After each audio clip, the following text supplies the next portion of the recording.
Pessoal, boa tarde. Eu gostaria de lembrar a todos que teremos hoje, aliás, todas as mesas que tivemos hoje, teremos certificado. Quem gostaria de receber o certificado, que no final, que procure a Irineia para que possa retirar. Cada dia será um certificado diferente. Tá bom?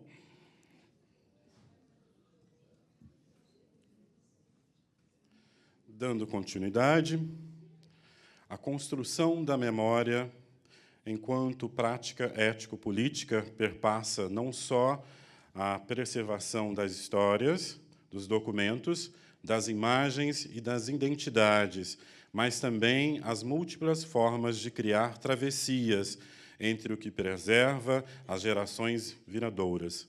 A terceira mesa apresentará a experiência da difusão de memória negra em diferentes meios, linguagens e suportes. Para compor, difusão de memórias negras, travessias, encruzilhadas do tempo, convidamos. E para a mediação, Nara Campos, honrosa de sua ancestralidade, de Abiam Delsan, neta e filha de mãe, bibliotecária e curadora de projetos literários, realiza mediações culturais, educacionais e literárias no Museu de Arte do Rio. Formada pela UFRJ, desenvolve projetos literários que ativam a percepção do leitor relacionado aos valores africanos em projetos de resgatar a memória, a tradição e a continuidade dos saberes do povo preto e suas bibliotecas vivas encontradas pela diáspora.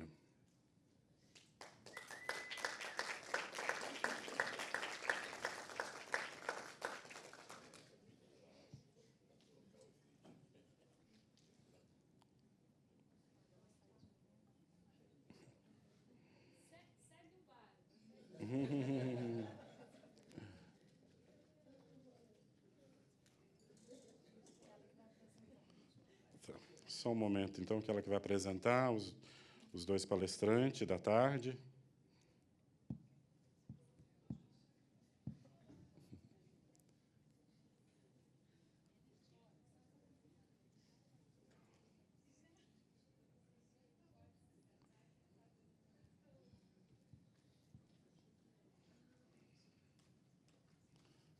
Então, com vocês, Nara Campos.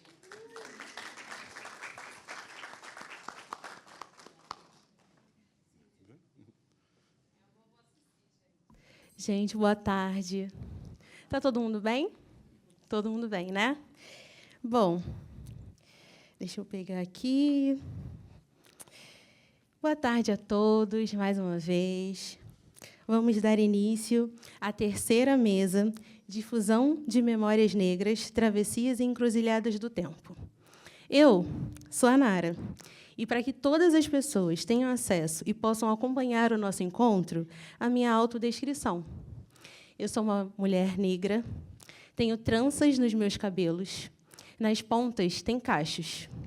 Eu estou com um colar no meu pescoço que representa um espelho de Iemoja. A minha roupa é um vestido azul, um tecido de capulana africano.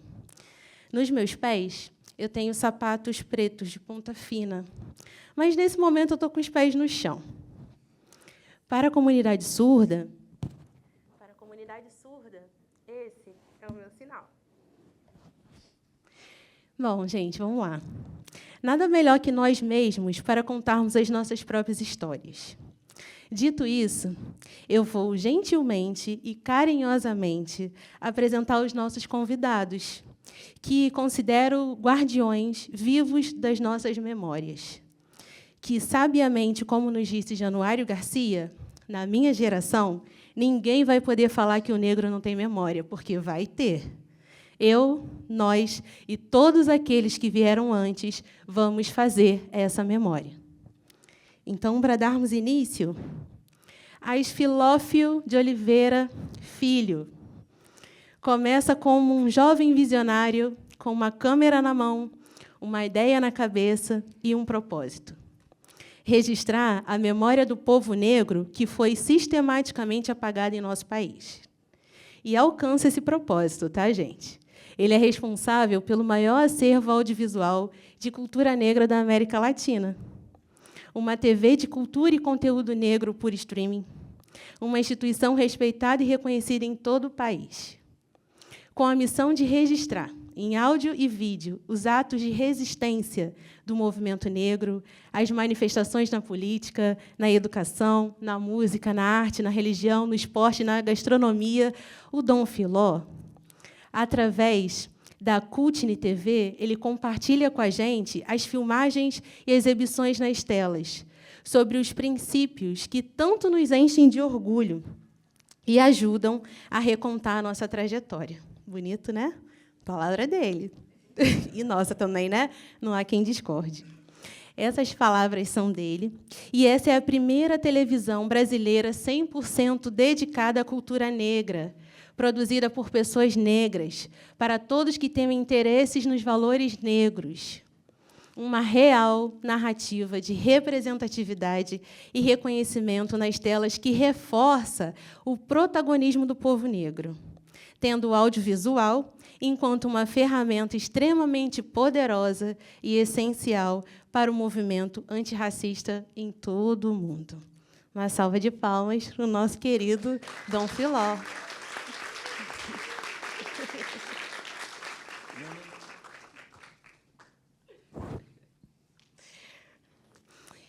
E agora, nossa segunda guardiã da memória, Ana Paula Alves Ribeiro. Sonora, múltipla, argonauta, como diria Hilda Hilst. Ela é apaixonada por arquitetura, música, cinema, poesia, dança. Entre tantas coisas, ela gosta de viagens, museus, longos cafés da manhã com as amigas e os amigos, histórias em quadrinho, fazer feira, cozinhar, percussão. É de Ifá e de Candomblé, respeita. Nasceu em Madureira, no subúrbio do Rio de Janeiro, em uma família, a materna, vinda de Guarani, Minas Gerais, na qual Lucas e Anas são recorrências. Pelos seus cálculos, ela é a 5ª Ana a nascer, e, por isso, em casa, sempre foi Paula ou Paulinha. Bem cedo, herdou as câmaras, os livros e documentos do seu avô, o João Lucas. E, desde então, recebe regularmente da família cartas, fotos, receitas, bilhetes e histórias. Um acervo, né? Essa mulher, minha gente, ela é antropóloga, professora da Faculdade de Educação da Baixada Fluminense, do Programa de Pós-Graduação em História e Arte e do Programa de Pós-Graduação em Culturas e Territorialidade. Ela dirige o Centro de Tecnologia Educacional. Ela é coordenadora do Museu Afrodigital, no Rio, fazendo parte também do Conselho Curador e de Redação, assim como do Laboratório de Experimentações Artísticas e Reflexões Criativas sobre Cidades, Saúde e Educação. Uma salva de palmas para a nossa querida Ana Paula Alves.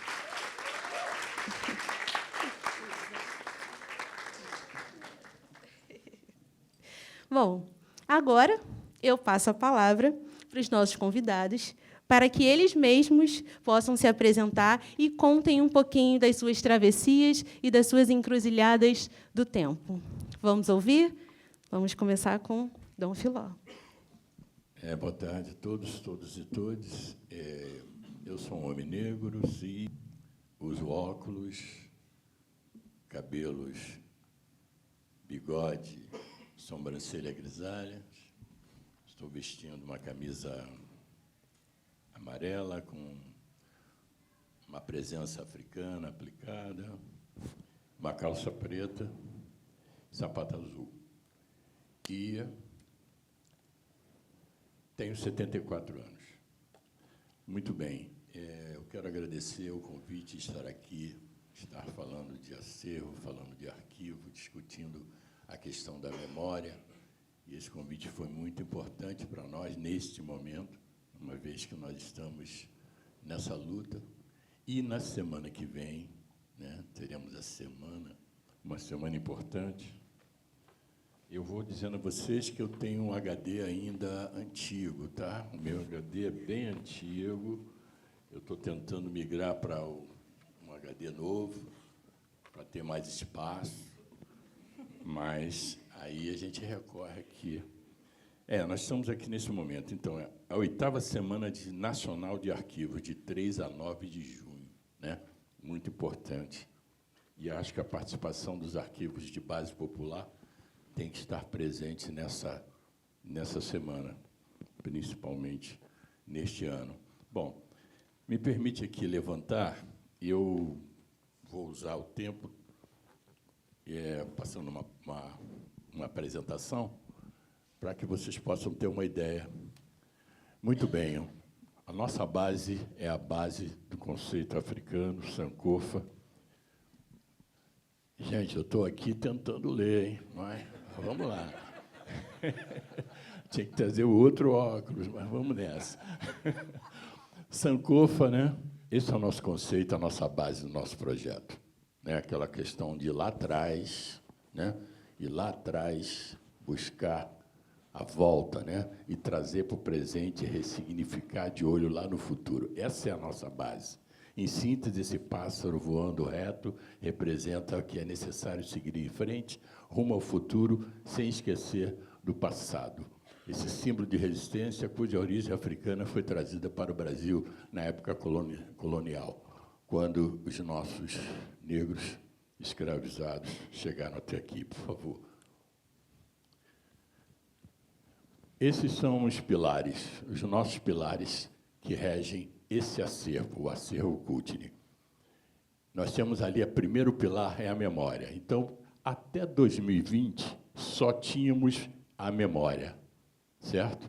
Essa memória, com uma atuação do acervo Kutne na formação da ampla consciência acerca da defesa do direito à memória e à história antirracista no Brasil. 2020, a coisa muda, exatamente no período da pandemia. O acervo ele é altamente acessado, né? E nós não tínhamos, até 2020, nós não tínhamos um CNPJ, éramos, né, aquele voluntários se organizando, né? E eu já com aquela coisa do acumulador, na boa, gente, acumulador na boa, né? De reunir as imagens e guardar, reunir e guardar, reunir e guardar, reunir e guardar. E com o fato de ter cursado ciências exatas, engenharia, aí aquela coisa do engenheiro, tijolinho aqui, tijolinho ali, então isso facilitou muito essa história do acervo, né? 2020, a gente resolve se organizar. Olha aí, tem que se organizar. Por quê? Porque a gente começa a receber solicitação de licenciamento de imagens, tá? Aí recebemos uma solicitação, duas solicitações relevantes. A primeira foi da Vice, né? A Vice, uma produtora internacional, querendo imagens sobre a nossa marcha de 88. E depois veio o Emicida, com o Amarelo. Aí ele falou, e o Fiote falou, não dá para fazer isso sem as imagens do acervo. Falei, poxa, tudo bem, vamos lá. Quais imagens você quer? Aí, vocês devem ter visto o Amarelo, termina com a Marielle. Então, só para ter uma ideia da importância desse material. Muito bem, então, nasce a Kutne TV, esse canal de televisão dedicado à cultura negra, a princípio só no browser, né? Ou seja, só ali na internet, acessando e tal. E nós, por que nós partimos para o entretenimento? Porque as pessoas, fizemos uma breve pesquisa, todo mundo entendia o Kutne como aquele acervo, coisa de velho, coisa chata, tem que ir lá. Só ia lá quem estava precisando pesquisar. Aí nós entendemos que, olha, a gente tem que pegar esse nosso material e dar uma cara de entretenimento. Criamos a TV em 2020. 2023, esse momento, o pilar memória, segundo, entretenimento, e o terceiro, a distribuição. Então, hoje, nós estamos distribuindo essas nossas narrativas.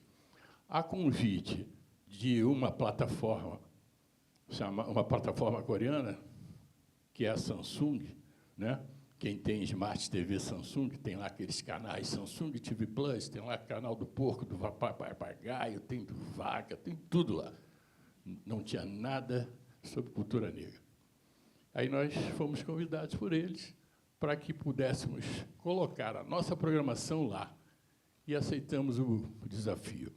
Foram 3 meses que a gente chama de on-board, entender uma tecnologia que é altamente sofisticada. E nós fomos para o desafio e estamos no ar hoje. Muito bem. Essa é a distribuição. Vou passar, por favor. Eu tenho que me controlar. Tem muita coisa. Muito bem. Então, em 80, começamos com um sonho, né? Jovens visionários, com uma câmera na mão, uma ideia na cabeça. 2 produtoras. A primeira produtora era Nug Barijô, né? Comunicações, de Vicky Birbeck e Hans Adalto. Saíam por aí também filmando tudo, né? Sem saber o que ia acontecer com aquelas imagens. Nem para passar a gente tinha condições. A gente filmava com aquela câmera e usava a câmera para exibir também. Por outro lado, eu e Carlos Alberto Medeiros saímos também filmando. Então, tínhamos 2 olhares negros filmando tudo, né? Começamos em 1980, nossa primeira ação. 2024, hoje somos uma realidade, né? O maior acervo digital de cultura negra, uma TV de cultura e conteúdo negro por streaming, uma instituição respeitada. Então, esse CNPJ, hoje, nós somos o Instituto Cultural Cultni. Qual o nosso sonho? Aí é viagem, né? Deixar sagitariano viajar, a gente quer ser o maior do planeta mesmo. Aí é com a gente mesmo. Vamos ser o maior desse negócio aí. Não sei como, mas vamos lá. Por favor. Muito bem. Aí vem o nosso histórico, né? De 1980 a 1995, as imagens produzidas pela Nug Barijô. Esse é o período em que a Hans Adalto e Vicky filmaram, né?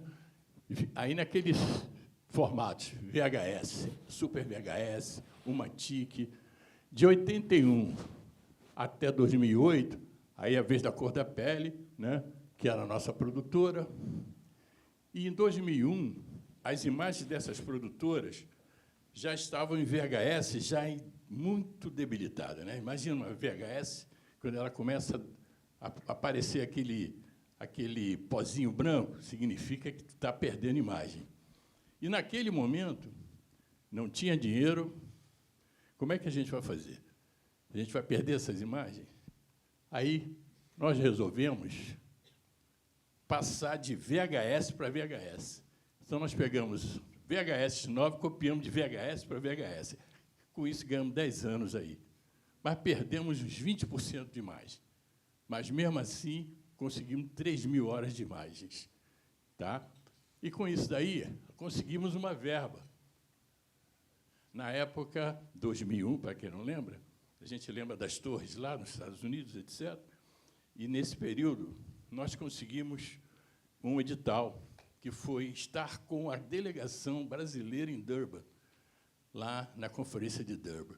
Aí nós fomos, com uma equipe, né, registrar esse evento, que, inclusive, está no Cultni. Isso foi muito importante para nós. E, a partir desse recurso, a gente deu um upgrade, né, nosso acervo, né? Então, de 2001 a 2009, as fitas foram guardadas. Botamos numa caixa, ninguém mexe. Vocês devem estar imaginando ar-condicionado, tudo direitinho, né? Nada, nada. Dentro da caixa, e seja o que Deus quiser, a umidade era aquilo lá em cima, mas conseguiam manter 10 anos aquilo ali. Por gentileza. 2009, a criação do portal. Aí, por quê? Aí surgem as plataformas como o YouTube. Lembra do YouTube chegando? Podia subir vídeos de 10 minutinhos, né? Aí, o que a gente pega? Se vocês olharem o acervo do Cultni, as primeiras imagens, tudo dividido em 4 partes. A gente já estava ali fazendo já os episódios de uma série, né, naquela época, porque a gente foi subindo de 10 minutos, e a gente conseguiu um parceiro muito importante que está conosco até hoje, 2 homens brancos, que eu considero os brancos mais letrados, né, que trabalham no audiovisual. Por conta deles, eles toparam pegar esse acervo, que era mais de 1.000 fitas, Falei, ó, a gente vai te dar uma força, a gente vai digitalizar isso. Falei, eu não tenho dinheiro. Falei, eles falaram, deixa com a gente. E aí começamos a digitalizar e subir para o YouTube esse material. Então, esse trabalho a gente conseguiu fazer com essa empresa Digi2, parceiros de tecnologia. Aí criamos um site, né? E esse era o mote. Eu lembro que nós lançamos no Odeon aqui, dizia o seguinte: cultura negra 100% digital, além de assistir, você pode se cadastrar, baixar todo o nosso conteúdo para o seu computador, utilizando livremente o material em edições jornalísticas, projetos estudantis ou qualquer atividade sem fins lucrativos, desde que citada a fonte. Aí, bom proveito, assista, edite e reproduza. Essa foi a nossa chegada publicamente do acervo, por favor.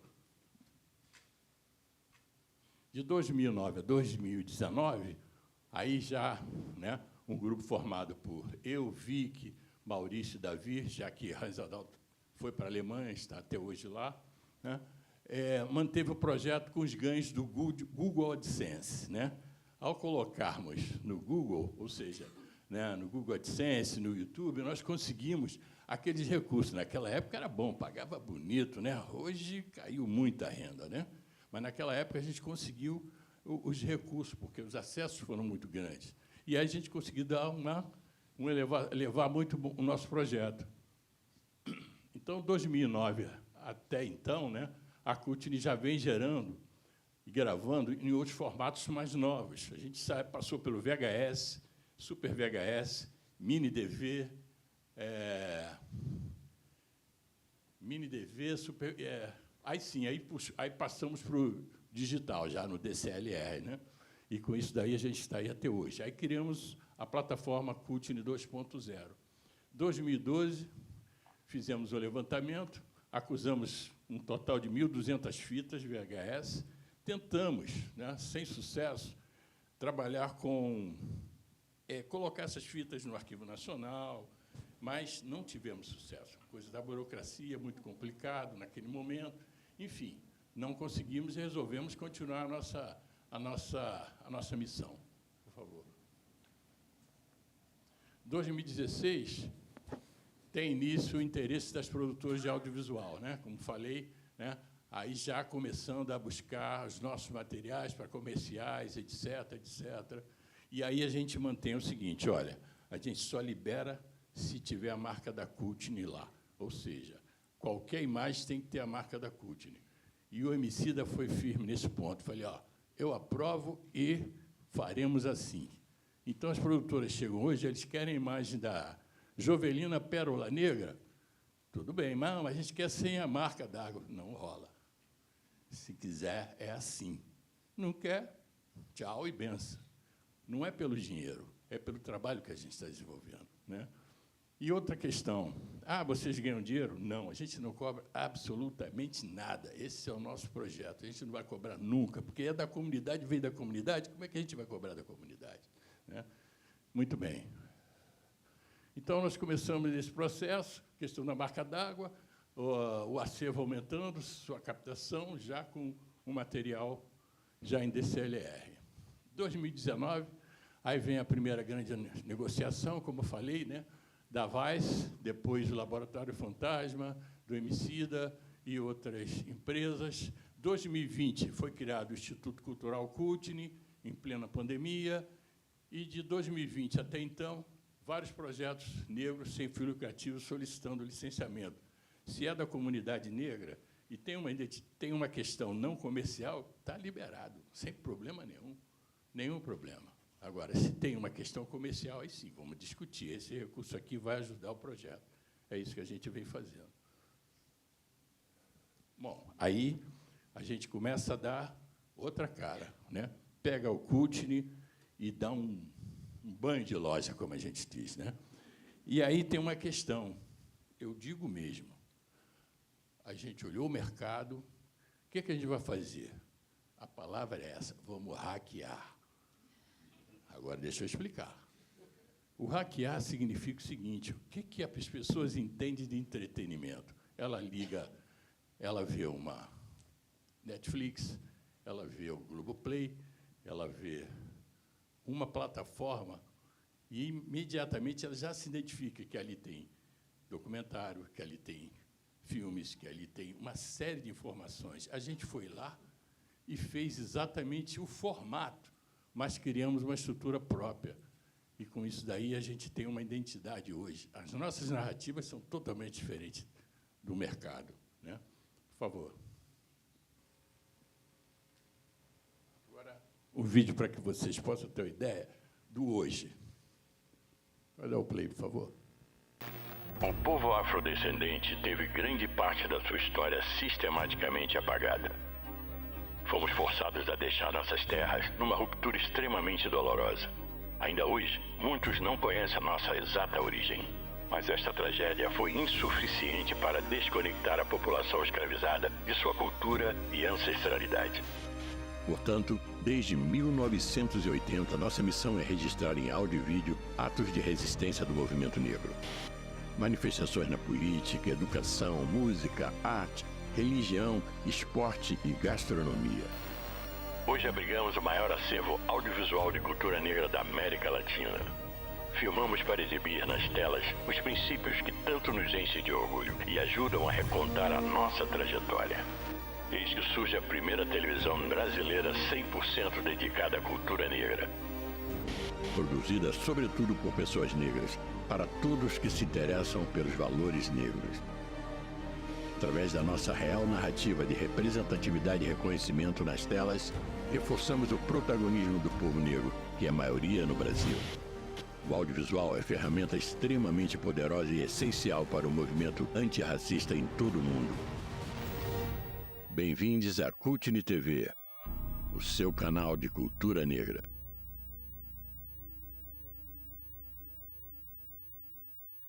Bom, muito bem. Enquanto ele agita lá para a gente, nós, quando a gente diz hackear, a gente não está dizendo aqui, ó, vamos pegar aquela ferramenta que é deles, que tem os direitos, não. A gente está estudando o mercado.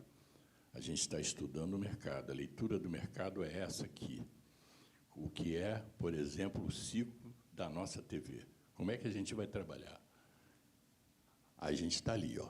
A gente produz conteúdo, impacta as pessoas evoluem, transforma a sociedade, inspirando novas necessidades. Esse é o ciclo da TV. Aí chega o convite. Chega o convite dos coreanos, né? Quem sabe a Samsung é uma empresa coreana que chega no Brasil. Eles têm o maior mercado hoje de Smart TV, né? É da Samsung. Pra vocês terem uma ideia, hoje tem um mercado crescente, chama-se Fast TV. Essa Fast TV é uma TV conectada que não cobra pela sua, por exemplo, anunciante, nada disso. Você não precisa ter nada, simplesmente você tem uma televisão em casa, você vai lá, bota no canal específico e assiste sem pagar nada. Qual é o modelo de negócio? O modelo de negócio é a publicidade. A publicidade é o que garante que essa TV, né, se banque. Então, para vocês terem uma ideia, nós fomos convidados. De que forma? Olha, vocês têm uma grade de programação 24 horas, 7 dias por semana? Sim. Aí foram lá e viram, caramba, precisamos de vocês por 2 motivos. Precisamos de um canal brasileiro. E 2, porque vocês são negros. A gente não tinha ideia de que no Brasil tivesse uma organização preta fazendo cultura brasileira. Porque eu digo o seguinte, se vocês olharem, tem a Trace. A Trace é afro-caribenha, é outra história. E eles trabalham o afro-urbano, ou seja, né, é outra história. Se vocês forem nesse canal, tem lá o The Man Africa, que é um canal de África, que é um canal de Angola, lusófano. Mas é outra cultura, é outra história, né? Quando você vai na nossa, você está vendo a gente está se vendo, e em cima do nosso acervo, né? Então, nós conseguimos entrar em novembro, 20 de novembro, e, para nossa surpresa, eu digo surpresa porque os nossos números enquanto comunicação, o maior número que a gente vinha conseguindo, né, era através da internet. Por exemplo, veículos, né, veículos de comunicação negros que trabalham na internet, tipo Notícia Preta, Mundo Negro, etc. E com o máximo ali era 2, 3 milhões. Nós saímos, em 4 meses, nós chegamos a 18 milhões. Hoje, a nossa média, por dia, 150 mil acessos. Isso é muito para nós. Ninguém sabe que isso está no ar. Isso é orgânico. Então, hoje, são 4 milhões de acessos por mês. Isso é muita coisa, certo? Muito bem. Como é que é o negócio? Como é que é esse negócio? No caso da Samsung, aí vem o desafio, né? Vocês terem uma ideia. Para cada 1 hora de veiculação, 10 minutos são de anúncio. Qual é o modelo? Olha, 10 minutos serão de publicidade. Hein? Então, a Samsung te oferece, olha, você pega 10 minutos e eu divido com você a publicidade para você manter no ar TV, ou vocês assumem a metade. 5 minutos é de vocês. Imagina o que a gente escolheu. A gente quer os 5 minutos. Aí os caras, eles devem ter anunciante para eles, né? Nada, 0. Mas aí é que está. Daqui a um tempo, deu sucesso, esse dinheiro vai estar na mão do coreano. A nossa comunidade vai estar gerando para eles, e eles nos pagando, o cheque vendo deles? Não. Vamos nessa. Então, hoje, o nosso grande desafio é publicidade. A publicidade ali, né, antirracista, porque só vai entrar ali quem é do nosso lado. Né? Ninguém vai anunciar numa TV preta sendo racista. Né? Então, tem esse dado aí. E a gente está nesse trabalho agora, nessa missão. Então, nós estamos hoje com esse mercado, só na Samsung TV Plus, são 15 milhões de aparelhos no Brasil, já chegando a 18 milhões. Aí tem a TCL, e tem a LG, né? E tem a outra AOC, perdão. Essa aí, todo junto, chega a 25 milhões de aparelhos conectados. Aí você, um aparelho conectado significa quantas pessoas vendo? Aí vem lá no IBGE, para cada uma televisão conectada, dentro de casa, né, tem acesso 2,6 pessoas. Então, vocês multiplicam 2,6 aí por 15 milhões, nós estamos falando de 50 milhões. São números. Aí a gente chega no mercado, o cara... Filó, parabéns. Mas, olha, quando chegar em 100 milhões, procura a gente. Porque esses números aí são baixos. Entendeu?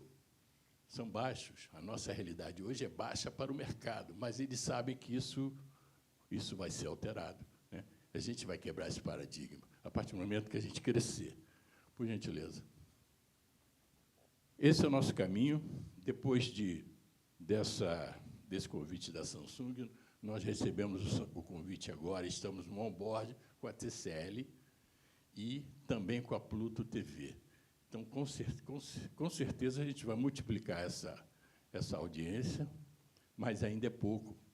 A maioria das pessoas não conhecem esse trabalho, não conhece. A gente precisa divulgar muito para que a gente possa se ver na tela. E, realmente, eu convido a vocês a acessarem, vocês vão se ver na tela, tá? E se emocionar, com certeza, porque a gente precisa contar nossas próprias histórias.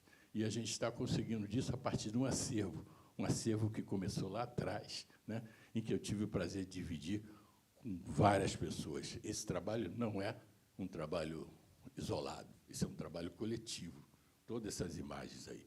E, com certeza, tudo isso que a gente fizer, não cobraremos R$1 da nossa comunidade. Essa é a nossa promessa. Obrigado.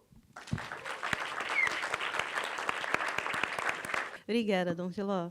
Ana? Olá, boa tarde. Eu vou me autodescrever. Eu sou uma mulher negra, de pele escura, cabelos grisalhos, estou com acessórios dourados, em homenagem à minha mãe. Eu tenho 47 anos, uso uma blusa branca, uma saia bege e sapatos azuis. Eu estou muito feliz em estar aqui com vocês.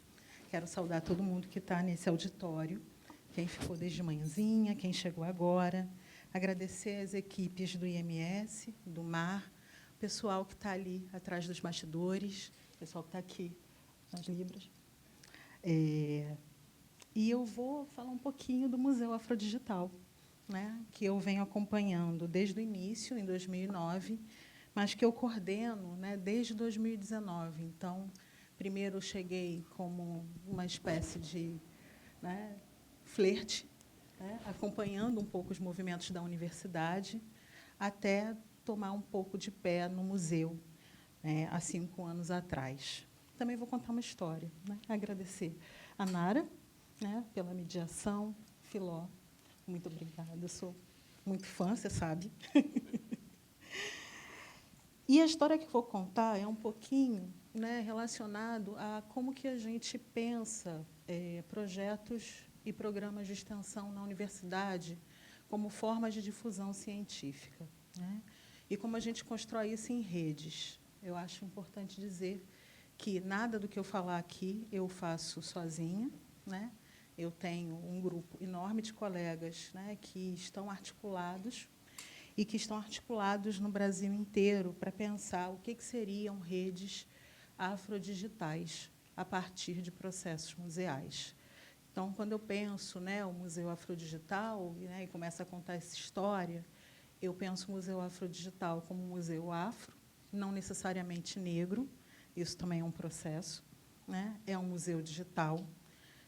Eventualmente, ele pode ser entendido como um museu de território, porque a gente está pensando especificamente em acervos da cidade do Rio de Janeiro, e também, eventualmente, ele também é enquadrado como museu comunitário.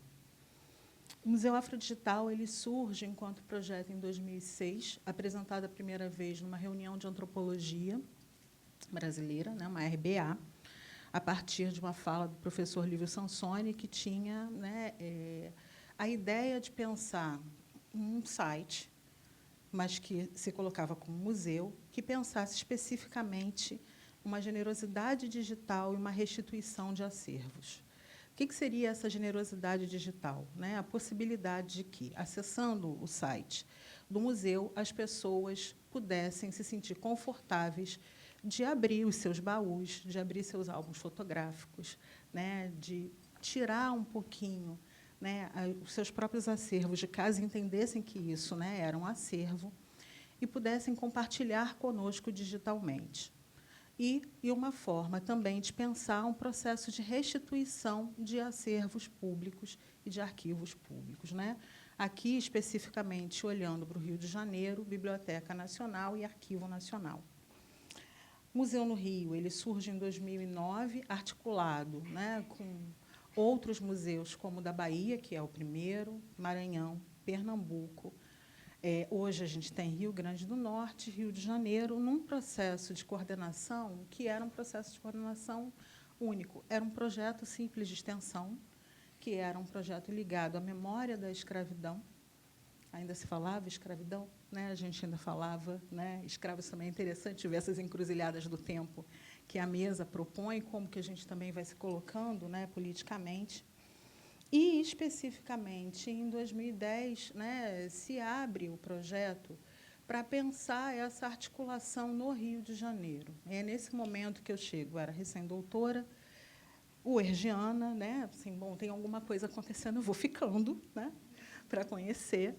E acabei ficando, né, a ponto de que, em 2012, a gente começou a pensar coletivamente projetos de memória que fossem criados no presente, porque a gente entendia que, necessariamente, a questão da generosidade digital, da restituição, elas tinham entraves políticos e tinham desafios a serem empreendidos.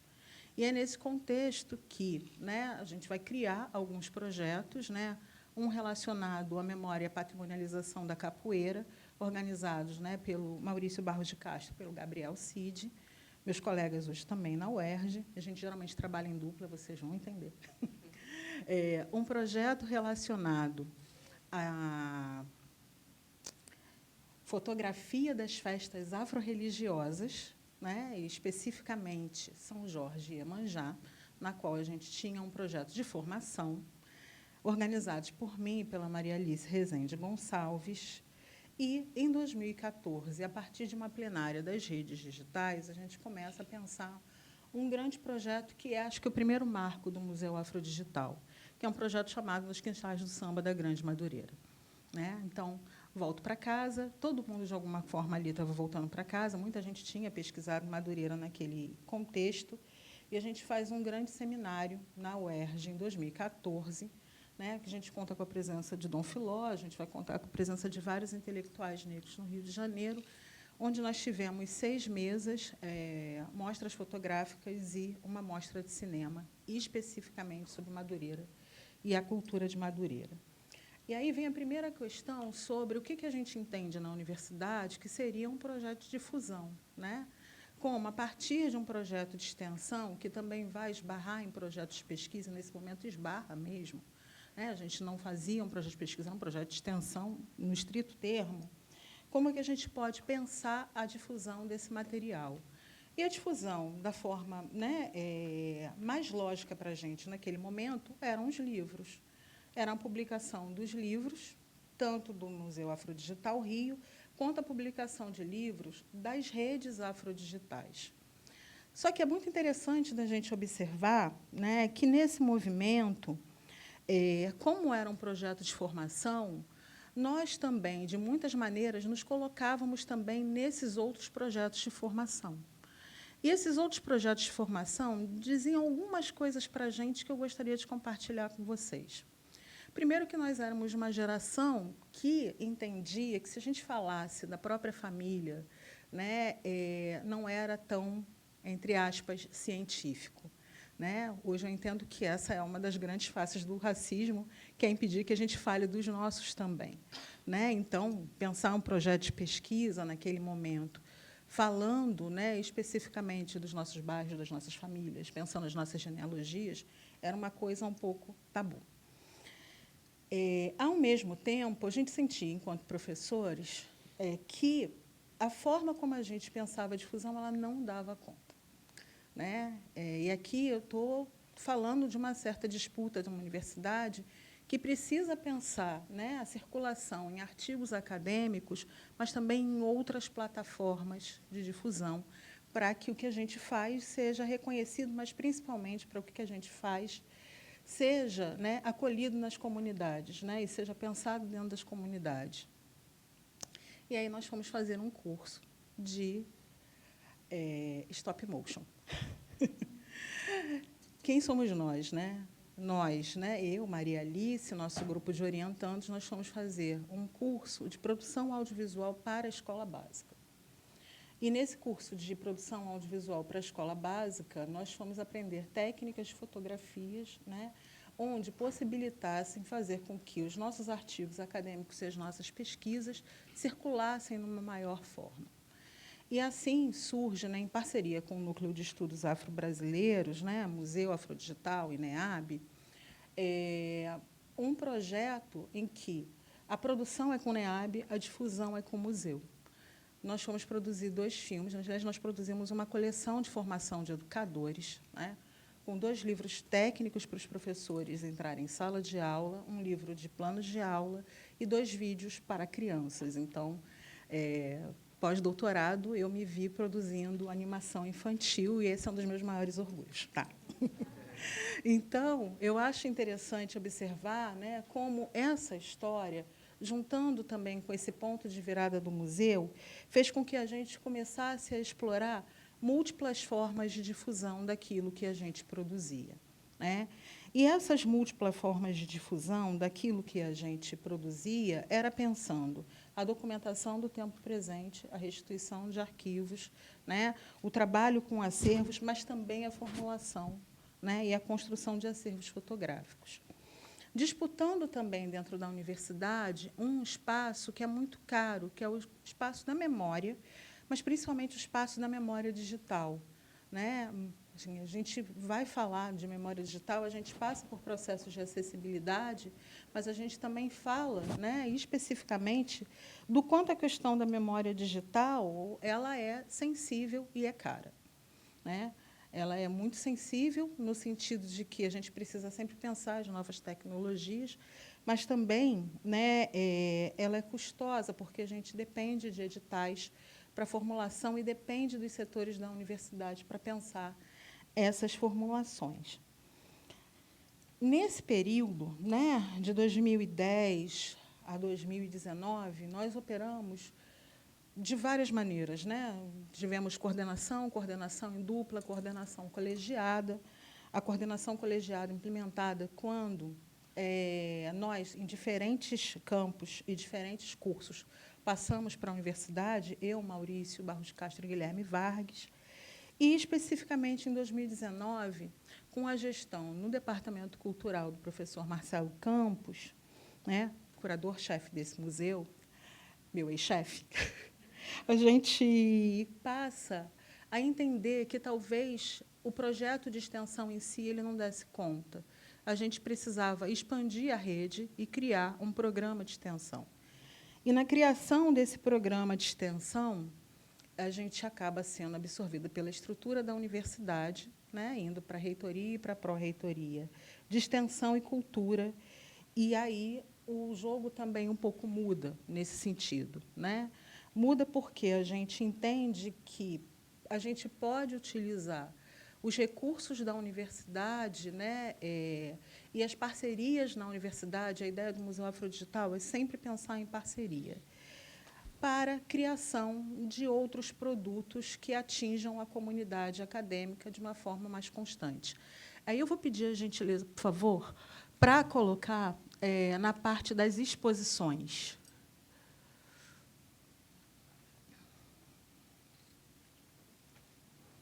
Essas são as publicações da rede, né? Por favor, um anterior. Volta um pouquinho, volta. Isso, né? As exposições elas sempre aconteceram no museu, né? Porque a gente, na realidade, é um museu afrodigital que pretende pensar esse acervo, que a gente olha para um processo de restituição, mas a gente também olha para um processo de criação. Mas o que muda? Em 2020, especificamente, muda o fato de que a gente ganha uma maior visibilidade. E, ganhando uma maior visibilidade, a gente passa também a ganhar outras parcerias, fazendo editais internos, não necessariamente com recursos, mas editais internos que a gente pode dialogar com os colegas. Então, essa é uma das primeiras exposições, por exemplo, que o museu ele vai acolher, né, o acervo do CAP, o UERJ, durante a pandemia, né, de um evento que havia sido feito ainda em 2019, pensando em sentidos da consciência negra, e com produção dos professores e dos estudantes do Colégio de Aplicação da UERJ, né? Mais um, por favor. Ainda na pandemia, assim, muito angustiadas com o fato de estarmos dentro de casa, né, e de que nós não poderíamos, né, ir para a rua fazer o processo de formação em fotografia de rua, com os nossos estudantes, a gente acaba, de alguma maneira, trazendo, a partir de um edital, a possibilidade de construção de 2 exposições, uma em 2020, pensando São Jorge, pensando em Ogum, né, de vários artistas da cidade que pensavam São Jorge, fotografavam São Jorge, e, em 2021, ainda na pandemia, na proteção de Ronda, Eu Sou de Jorge, onde o edital continuava aberto para receber, né, as fotografias desses artistas. Então, né, de alguma maneira, o museu ele passa a usar a ideia de edital para que a gente pudesse não pensar a restituição das imagens, mas que a gente pudesse especificamente pensar questões como cidade, sagrado, sacralização, antropologia visual, sociologia visual, né?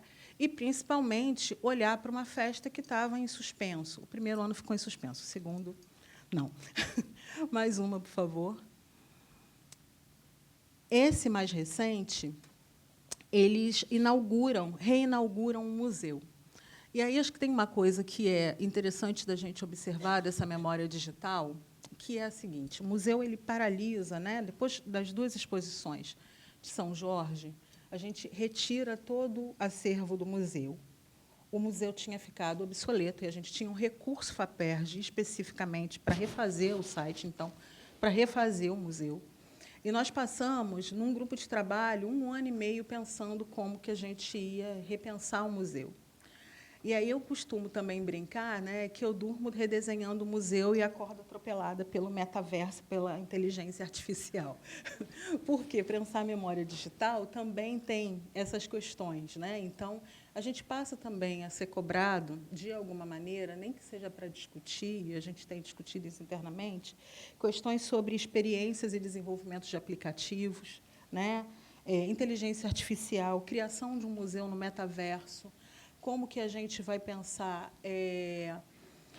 a visibilidade e a durabilidade dessas mídias, né, em contato e em diálogo com o pessoal de TI da universidade, e aí é um outro tempo da universidade, como que a gente faz isso com ou sem recursos. Enquanto isso, a gente vai pensar as exposições e a gente reestrutura o Museu Afrodigital da seguinte maneira: a gente vai olhar para um projeto, né, que é artístico. Então, a partir de 2022, 2023, é a primeira vez que a gente vai assumir que a gente também está disputando, talvez, o campo artístico ou a circulação desse campo artístico, a memória desse campo artístico negro na cidade, no Rio de Janeiro. Então, a gente tem a exposição do Guido e do Rona, né, com a curadoria do Christopher Singli, do Edu Monteiro, e do Maurício, né? Edu e Maurício, meus colegas na UERJ, Edu na comunicação, Maurício no IARTE. Guido, um artista cubano, né? Com proximidades com a obra do Rona. Rona, um dos artistas, né? Que a gente, né? Tem muito carinho aqui no Rio de Janeiro, com obras, né? Aqui no museu e com muita circulação, e que a gente sempre quer levar o Rona para todos os lugares, porque a gente ama muito o Rona e ele é muito amável. A Feira das Iabás, né, Patrimônio do Rio, que é uma pesquisa de longa duração da Maria Alice, e que a gente acaba, de alguma maneira, né, pensando no projeto de curadoria. Eu produzi o filme, junto com a Alice, né, a animação chamada Iabás, Orixás e Cozinheiras, e faço parte do registro fotográfico. Mais uma, por favor. E, mais recentemente, a abertura, né, de uma sala de cinema, que é o Cine Museu, com as canções de amor de uma bicha velha, do querido André Sandino, abrindo os trabalhos. Então, a gente está, hoje, pensando no Museu Afrodigital, num tripé, né, de arte, educação e cultura, e trazendo, né, e acolhendo acervos e construindo acervos.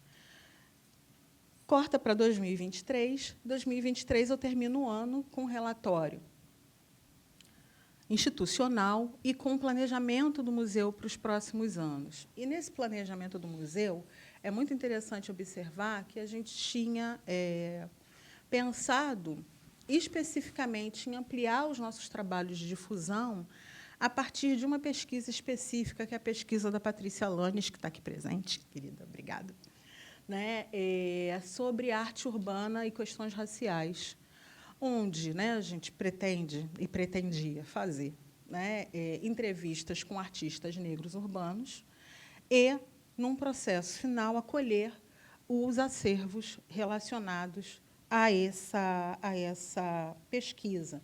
Mas, no meio do caminho, a gente tinha a ideia de fazer um podcast.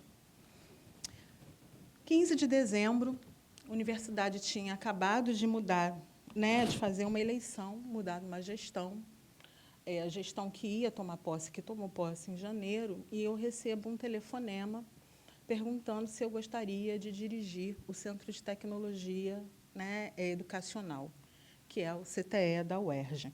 Vocês lembram que eu falei que eu era uergiana, né? Então, entrei lá aos 19 anos e nunca mais saí, nunca mais saí. É interessante porque a minha geração é uma geração formada pelo audiovisual na UERJ, né? A UERJ é uma universidade que agora a gente tem pensado, né, e lutado pela criação de um curso de cinema na Baixada Fluminense, mas que a gente também tinha um projeto de formação que passava pela antropologia visual e passava pela comunicação social a partir da videoteca. E o CTE era um desses lugares, né? O que o CTE é especificamente? O CTE é a TV da UERJ, a rádio da UERJ e o Núcleo de Memória Audiovisual, o NUMA, né, coordenado pela Daniele Ribeiro, aqui também presente. E aí o desafio agora, né, eu acho importante compartilhar, como Carta ao Futuro, né, como projeto. Né? Vocês lembram também que eu falei que a gente adora parceria? Então, vendendo peixe, é pensar um pouco, né, como que a gente racializa os produtos desse acervo, né, e como que a gente vai pensar a memória negra na universidade, para além de pensar também como que a gente amplia as redes de contato dessa memória na universidade.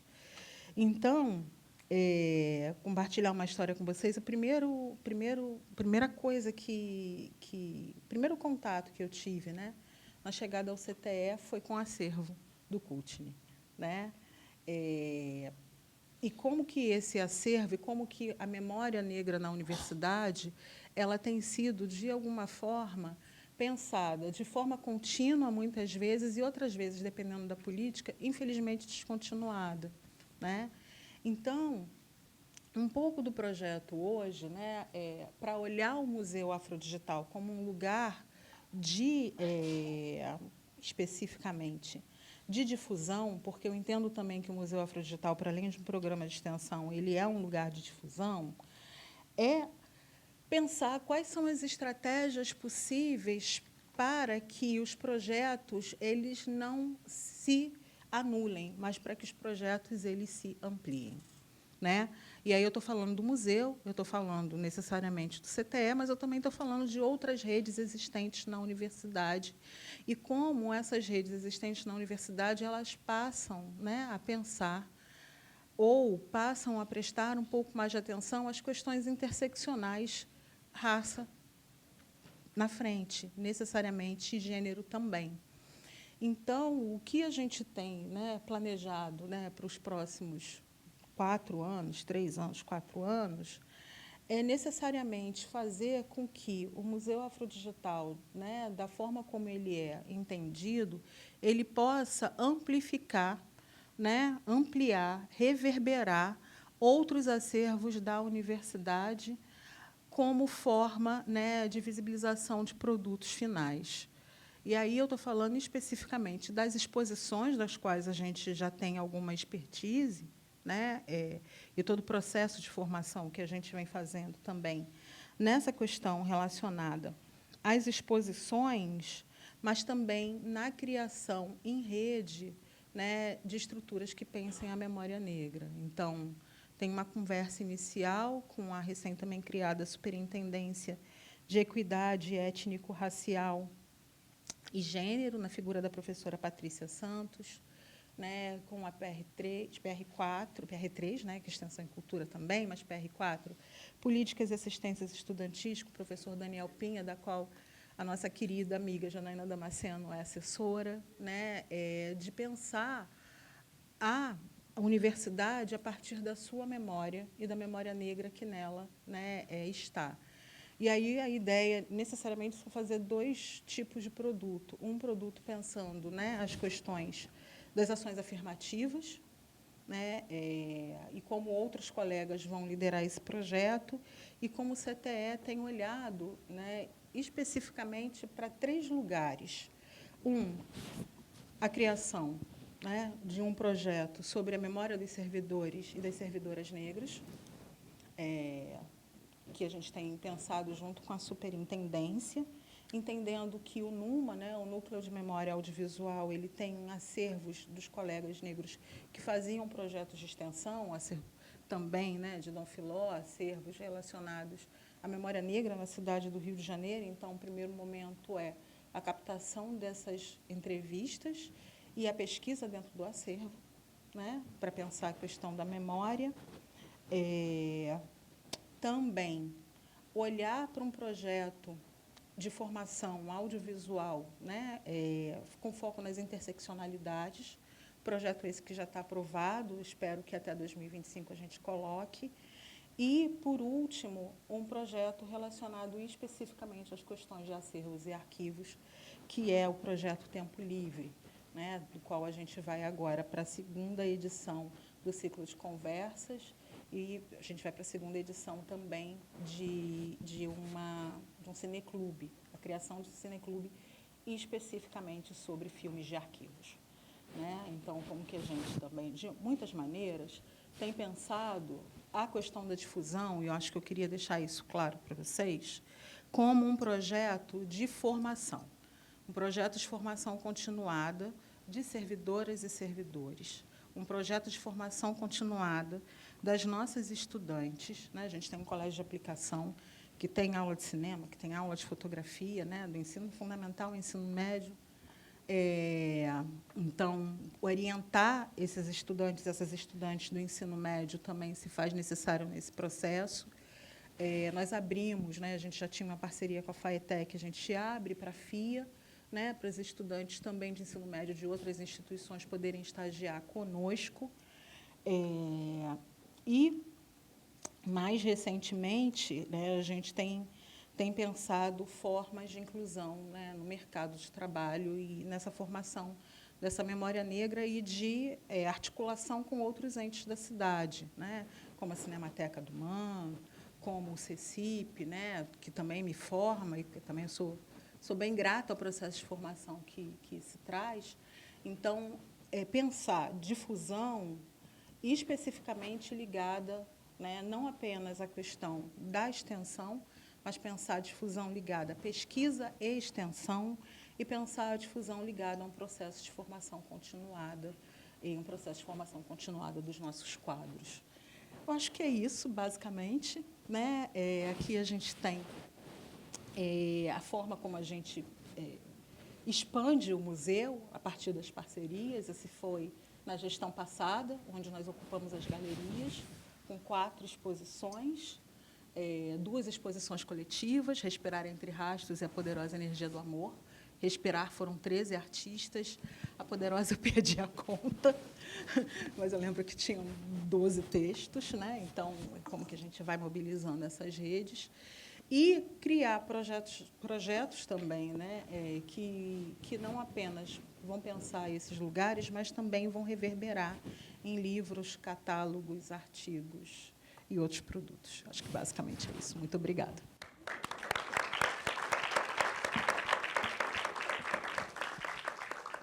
Bom, gente, obrigada, Ana.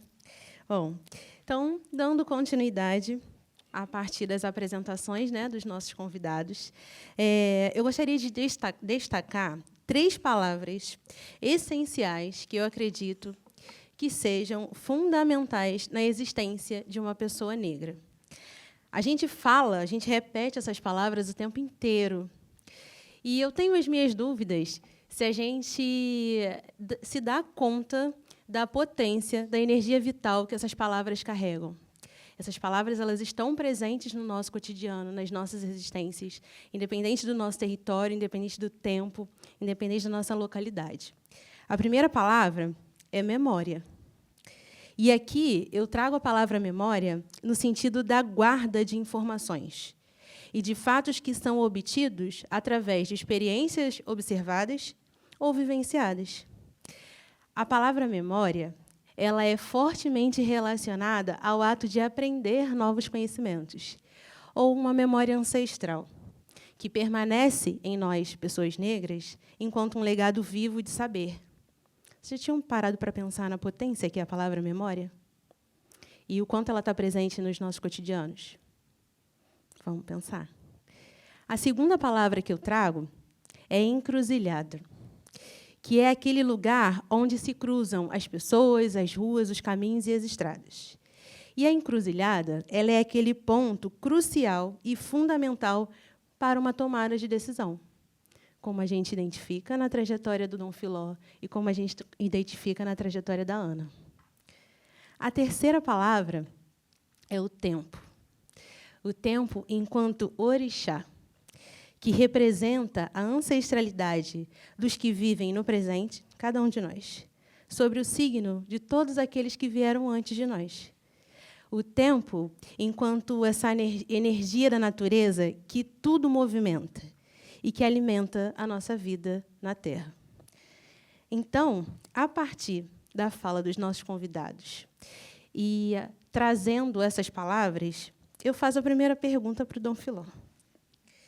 Dom Filó, quais são os pilares necessários para a construção e a reconstrução de histórias e memórias pretas? Bem, base é o Sankofa, né? Lá atrás, a questão da tradição oral. A oralidade sempre esteve presente na nossa comunidade. Então, basicamente, passa pela questão da oralidade. Isso daí não tem como. E, no meu caso, eu busquei essa oralidade utilizando, né, o audiovisual, a tecnologia, para fazer com que as nossas narrativas fossem distribuídas. Então, se você pegar hoje, o que a gente ouve é o seguinte: vocês contam a história diferente. Quer dizer, na verdade, a gente está contando a história do nosso jeito, né? A gente está contando a história do nosso jeito, e isso é bem interessante, muito interessante. Então, eu diria isso, a questão da tradição oral, a gente não pode abrir mão dela, por mais tecnologia que possa aparecer, as novas gerações vão ter que ir lá atrás tomar a benção na história. Só que a minha geração, né, a gente só tinha informações orais, por exemplo, né? Mas eu consegui, dentro da minha geração, a gente conseguiu, por exemplo, trazer para o audiovisual a oralidade da Frente Negra Brasileira. Conseguimos pegar ali os fundadores que já estavam partindo para o Orum, e Zósimo Bubu esteve lá em São Paulo, junto com o Reis Adalto, junto com o nosso professor Amauri Mendes Pereira, e foram lá e registraram, né? Esse material hoje está dentro da sala de aula. Esse material hoje está dentro da sala de aula. Aí vem as encruzilhadas. Entendeu? Então, memória, encruzilhadas, né? Esse é um tipo de... E vem as surpresas. Por exemplo, quando a gente tem lá essas fitas, muitas delas não consegui entender o que tem lá dentro. Aí tem uma surpresa quando a gente vai lá e a gente, por exemplo, há 2 anos atrás, 40 minutos de Beatriz Nascimento, Januário Garcia entrevistando na PUC. Aí, esse material é o único que se tem hoje de uma Beatriz, né, falando para a nossa comunidade. Isso vai ficar. Então, aí vem a terceira, é a questão da continuidade. Essa continuidade, essa história, porque a história contemporânea negra, a nossa geração contribuiu muito. Isso está claro. Agora, quem está chegando tem que dar continuidade a essa história, a essas narrativas que aí estão, né? E o que a gente está fazendo, enquanto CUTNE, é acompanhar a tecnologia e se aprimorar cada vez mais. Entendeu? Então, esse é o caminho que eu vejo. E a gente vai fazer, Dom Filó. Bom, para que eu chegasse nessa primeira pergunta, eu busquei como referência um escritor etnólogo maliano, no Mali, Amadou Mpateba. E ele responde essa pergunta. Assim como Dom Filó, ele traz 2 pontos importantes, consideráveis. Ele diz que, para que a gente consiga construir ou reconstruir as nossas histórias e as nossas memórias, é necessário mensurar todos os relatos sobre os fatos memoráveis que marcam as nossas trajetórias. Ele diz também que é importante que tenhamos percepção e escuta, porque cada vez que a gente conta uma história, mais fácil é de encontrar essa história na memória. A utilização desse saber pelos povos de tradição oral, nós chamamos de repetição. Mas a repetição ela não é um defeito, ela é um mecanismo de continuidade, de sobrevivência, de sobreviver à ciência. Então, a segunda pergunta, Ana, eu faço para você. Qual palavra que guarda uma narrativa sua que nunca se apaga? quintal. Eu fui criada pelos meus avós numa casa com quintal. E eu acho que eu sempre, de alguma forma, volto para o quintal. O maior acervo, né? Bom, terceira pergunta, porque a gente já está extrapolando o tempo. A terceira pergunta para os dois. Ainda, como referência, Amadou Mpateba, ele diz o seguinte, e por que eu trouxe esse escritor, né? Porque o Amadou Mpateba, ele tem uma relação muito forte com a guarda na memória. A gente está num seminário que fala sobre as vozes dos nossos ancestrais. E, por coincidência, só falando uma coisinha aqui fora do script, eu fiz vocês sabem, eu sou bibliotecária aqui no Museu de Arte do Rio, né? E aí, nesse final de semana, eu realizei um fórum de contadores de história com a presença virtual de Vossa Cid Oxalá. E Vossa Cid disse o seguinte, Amadou tem uma importância tão grande na guarda das nossas memórias que, antes mesmo de citá-lo, a gente pede licença, assim como qualquer um dos nossos ancestrais, sejam eles vivos ou já no Orum. Então, voltando para o script, o Amadou Mpateba ele diz o seguinte, a importância da transmissão oral é a sensação de ouvir um sábio africano relatar as suas próprias experiências. É como se vários livros se abrissem. Isso é bonito demais, né?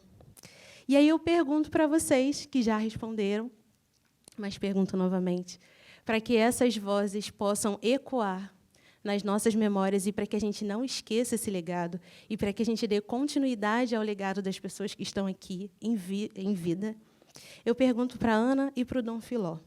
Quais são as tecnologias, e aí eu diria tecnologias ancestrais, que são utilizadas nessa disseminação de memória, tanto na Cultne TV quanto no Museu Afrodigital? Bom, já foi respondido, mas eu vou fazer aqui uma...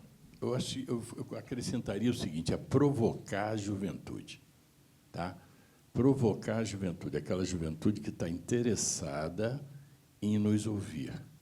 Quando eu digo isso, eu digo o seguinte, a gente teve uma experiência aqui nessa casa com a exposição do funk. Então, foi uma mesa, primeira reunião, aí tinha aqui, me chamava de tio. Aí já tiozão, aí foi caindo para Filó. Aí já ficamos todos ali na mesma página. E nós conseguimos gerar um trabalho fantástico, né? Onde a gente trocou. E o resultado está ali, está lá na exposição. Então, eu digo o seguinte, os jovens hoje são fundamentais, porque eles podem dar continuidade a esse trabalho que a gente vem fazendo. Por exemplo, daqui a dia 30, estreia, eu quero dizer o seguinte, as ferramentas, o caminho é a arte. E as ferramentas, leia-se cinema, música, teatro, por exemplo, um fato. Dia 30 agora, estreia uma peça chamada Amor de Baile. Uma jovem atriz teve uma ideia, chegou para mim e falou, olha, eu queria levar para o teatro aquele clima do baile. Como é que era a comunidade? Aí eu falei, olha, maravilha, acho bacana. Não, você pode falar para a gente como é que foi? Aí reuniu os atores, a gente começou a conversar, aquilo foi dito, eu fui contando a história. Imediatamente já estava rolando ali um roteiro, já estava roteirizando. E esse resultado vocês têm a oportunidade de ver dia 30 no Sesc Tijuca. Jovens contando uma história de uma forma emocionante, um negócio muito sério. E eles fizeram uma pesquisa, foram lá, pesquisaram, resgataram, né? E com um olhar mais abrangente do que o meu, muito mais abrangente do que o meu, né? Porque ele dizia, olha, eu via isso aí do meu pai contava essa história, minha avó estava nesse baile, e eu fui lá perguntar a ela, ela deu essas dicas e tal. Então, você vê que há uma continuidade, né? As gerações se unindo ali. Então, eu vejo isso. A arte é o nosso caminho, porque essa daí não custa muito. Não custa. Quando eu quero dizer não custa muito, não custa dor. Que o restante, a gente, para nós, da comunidade negra, é muita dor. Mas a arte ameniza essa dor e a gente transforma essa dor num resultado muito bacana. Entendeu? Então, quem vem, por exemplo, à exposição do funk aqui, sai maravilhado, porque aquela conquista, desde os anos 70 até agora, esse funk, está aí, esse funk nosso, né? Esse funk chama-se funk carioca, foi construído com muita dor, muita dor. Mas o nosso resultado está aí. Porque não tem jeito, meu neto está nessa. Ele é Neymar, ele é cabelinho, MC Cabelinho, é a onda dele. Eu tenho que respeitar. Mas ele olha, pô, maneiro, e teu cabelo era maneiro, hein? Quero ter esse cabelo aí. Ele vem hoje, ele está de cabelo black. Mas daqui a pouco ele quer botar o cabelo do Neymar. Aí, até eu explicar o Neymar para ele direito, eu falei, não, deixa. Daqui a pouco ele vai passar para o Neymar e vai para outro. Então, deixa ele prosseguir. Entendeu? Então, quando eu digo isso, gente, é o seguinte, eu não posso impor. Como é que eu, mais velho, vou impor? Não tem que impor, é o processo deles, eles estão chegando aí de boa, mas está absorvendo a boa, sem a dor que a gente, mais velho, teve que pavimentar para essa garotada chegar. É isso. Obrigada. Ana?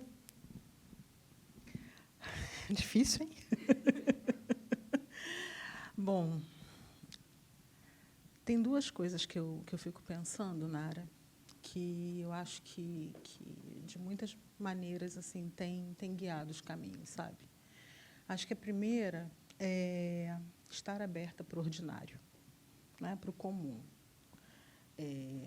É muito difícil, às vezes, né? A gente sempre fica buscando o que é excepcional, né? Fica buscando as grandes histórias, né? Eu acho que o comum e o rotineiro e o ordinário é um dos maiores presentes que a gente tem. E eles guardam muitas histórias interessantes, né? Esse projeto de servidores, ele nasceu, ou ele começou a nascer, numa mesa de almoço, da gente lembrando com quantos servidores negros a gente cruzava na UERJ, quem eles eram. As gerações antigas da UERJ, a gente sabe o nome de todos eles, né? De todos eles. Da pessoa da portaria, e a UERJ é um mundo. Aos ascensoristas, a quem está no despacho, a gente sabe o nome deles, né? No CTE, a gente tem um servidor que está lá há 46 anos. Chegou lá 2 anos depois que o CTE surgiu. Ele se formou a Bárbara, me formou, quebrava os nossos galhos. A gente sabe o nome de todos eles, né?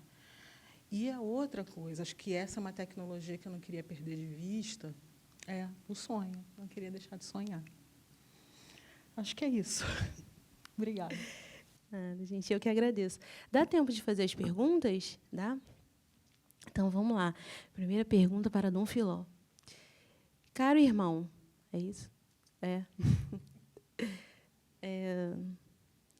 Grande irmão, há uma elaboração de projetos de recrutamento de empresas corporativas que já formam imagens e temas negros para seus produtos, gerando nichos de renda para começar a preencher os 5 minutos? Sim. Neste momento, nós estamos com um desafio. Nós entendemos o seguinte, os empreendedores, por exemplo, começamos a fazer os testes ali. Nós estamos aqui em Vila Isabel, né? Vila Isabel, onde a gente tem umas salas, e aí a nossa comunidade é referência a Macaco, Mangueira e tal, Salgueiro, Cachoeira, Cachoeirinha. E no nosso prédio tem lá aquele empreendedor negro, né? Pequenininho. E aí a gente começou a conversar com eles, e eles curtem a gente, né? Porque, vi lá, hein? Pô, legal a TV. E a gente falou o seguinte, olha, você não gostaria de estar dentro da TV? Ele, tá louco? Como é que eu vou conseguir estar na TV? Não tenho condições nenhuma disso, etc. E tal. E a gente começou a pensar o seguinte, olha, vamos fazer um plano para empreendedores negros. Fizemos um custo, esse custo, por exemplo, 30% seria desse empreendedor. Aí fizemos uma parceria com Páginas Pretas, não sei se vocês conhecem.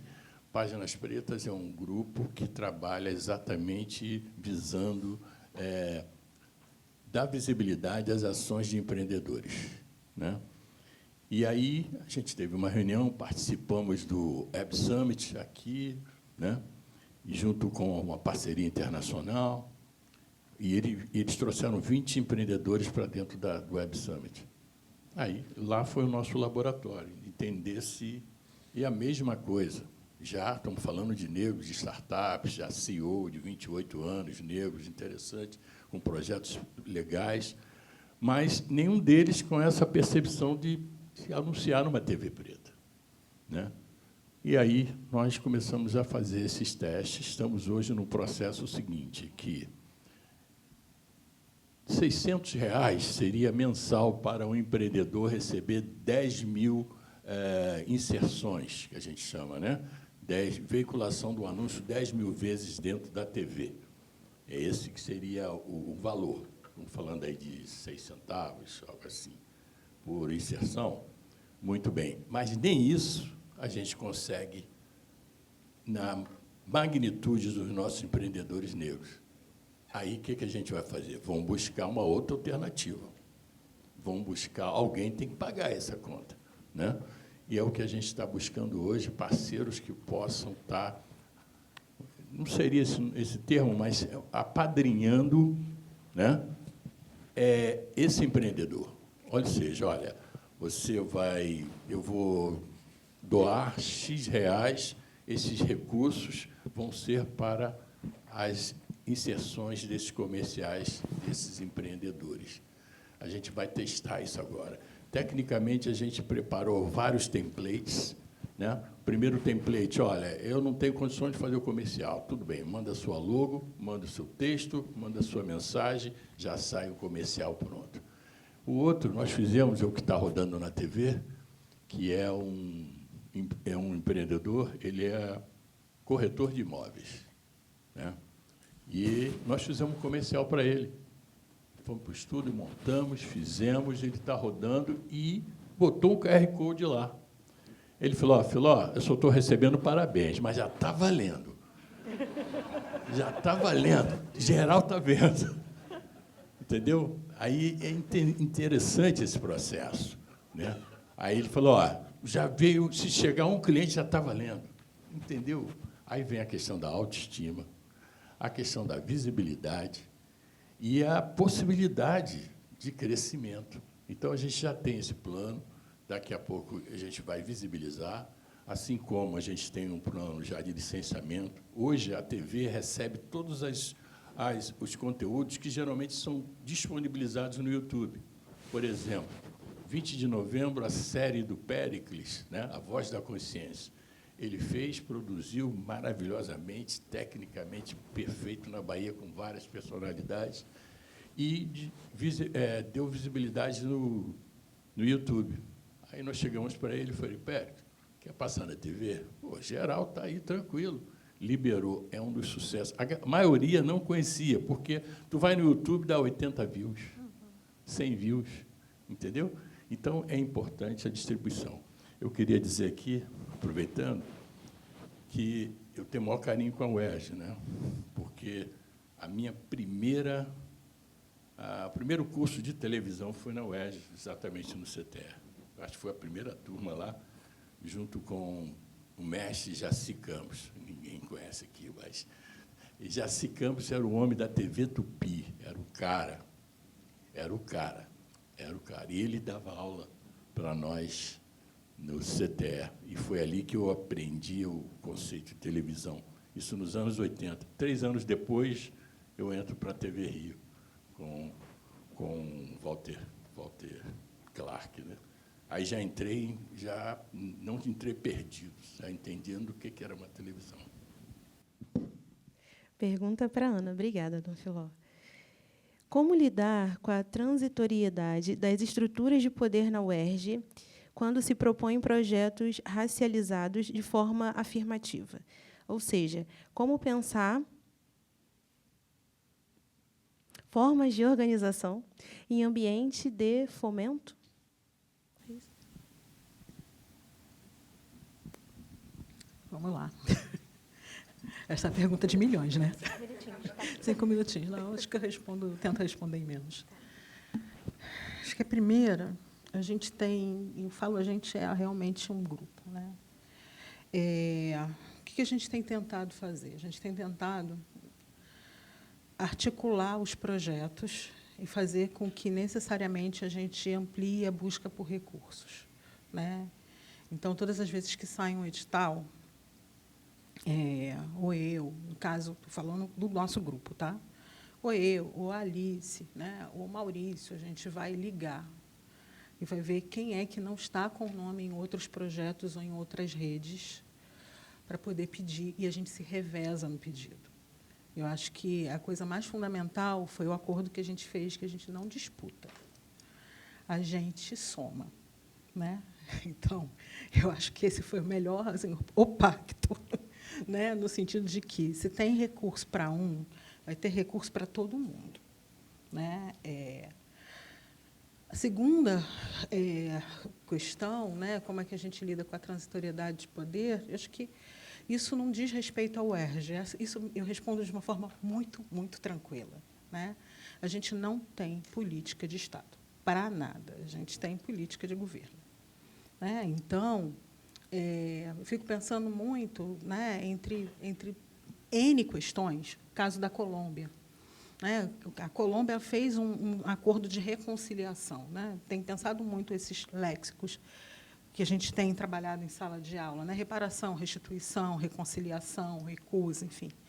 A Colômbia fez um acordo de reconciliação. No processo do acordo de reconciliação, nos últimos 30 anos, é óbvio que dá zebra, mas os projetos eles continuam. Independente de qualquer coisa, os projetos continuam, né? Então, a gente não tem política, né, de Estado, né? A gente joga o bebê e a água do banho fora a cada lugar. E isso não diz respeito ao UERJ, gente. Eu volto a repetir, isso não tem nada a ver com a UERJ, isso tem a ver com o cenário político, né? E aí, nesse contexto, eu acho que estar numa formalização de rede, né, de trabalho em rede, sejam as redes acadêmicas, sejam as redes artísticas, é o que possibilita com que o nosso trabalho ele continue existindo e os nossos alunos continuem sendo formados, né, e a gente continue trabalhando, né? Então, olhar para esse processo de rede faz com que a gente, estou dizendo que a gente ignora a universidade ou a estrutura de governo do Estado do Rio, porque a UERJ ela é estadual, né, ela é do Estado do Rio, ou governo federal? Não. Estou dizendo que a gente tenta criar mecanismos, né, de sobrevivência para além do que está posto politicamente, seja qualquer tipo de política. E, eventualmente, dá ruim, mas tem dado certo. Então, assim, né, estou de boa. Sigamos, exatamente. E pergunta para os dois. Caminhos abertos nesta encruzilhada para uma parceria entre Cultne e Museu Afrodigital? Esse primeiro, esse é um namoro, ó, antigo, né? Super antigo, tipo, já tem mais de 10 anos. Mas eu acho que a gente chega agora primeiro, né? A gente, antes da mesa começar, a gente já tinha falado que a gente vai conversar. Que era uma coisa que a gente tem hoje e que a gente não tinha há 10 anos atrás, há 15 anos atrás, que é a possibilidade, acho que tem que ser saudado muito, né? Esse evento de pensar memórias negras, né, de pensar acervos e arquivos negros, né? O trabalho que é feito, né, que tem sido feito com o acervo do Januário, né, a preocupação, por exemplo, que a gente tem acompanhado, né, e Janaína, a gente acompanha o acervo do Zósimo Bulbul, né, acervo de crioula. Então, assim, tem uma preocupação hoje e tem iniciativas para falar. Antigamente, a gente chegava nos lugares, batia na porta, as pessoas nem entendiam muito o que a gente estava falando, né? Então, acho que a gente hoje tem um lugar político importante e caminhos com os nossos trabalhos, né, que possibilitam com que a gente tenha, né, mais chance de aproximação e sucesso nessa aproximação.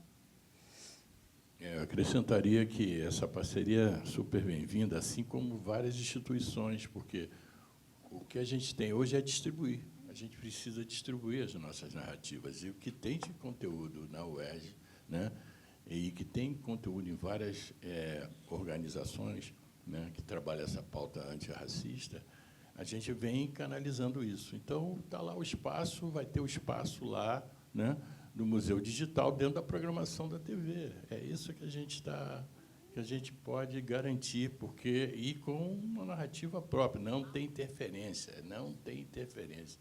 Isso a gente já vem fazendo já com outras organizações. Por exemplo, nós fomos ao norte, fizemos uma parceria com o Negritar, que são mulheres negras do audiovisual afro-amazônicas, né? Eles produzem lá e chegaram e falaram: se você vier aqui, a gente consegue ter uma visibilidade e ganhar recursos a partir de, seja eles da ordem de governo, edital, etc. Eu falei: não, vamos lá. Botamos lá, passagem 10 vezes, vamos embora. Chegamos lá, eu e um parceiro, registramos tudo, geramos um produto, fizemos a parceria, já tem 2 séries na programação, e vem agora uma terceira. Eles foram convidados para ir para a África do Sul, registraram todos dentro do Olhar e vão dar essa visibilidade. Quando chegaram lá, eles chegaram para os parceiros lá, eu falei: olha, aqui, ó, a Cultura TV garante a distribuição. Isso foi um fundamental. Então, isso é importante, esse trabalho em rede. Tá? E eu acho que a gente vai trabalhar junto tranquilamente, né? Gente, então, para finalizar, eu começo respeitando a circularidade, né, das informações e dos saberes que foram compartilhados aqui com a gente nessa última mesa. Eu finalizo da mesma forma que eu iniciei, com a fala do Januário Garcia. Na minha geração, ninguém vai poder falar que o negro não tem memória, porque vai ter. Eu, nós e todos aqueles que vieram antes vamos fazer essa memória. Obrigada pela presença de todos.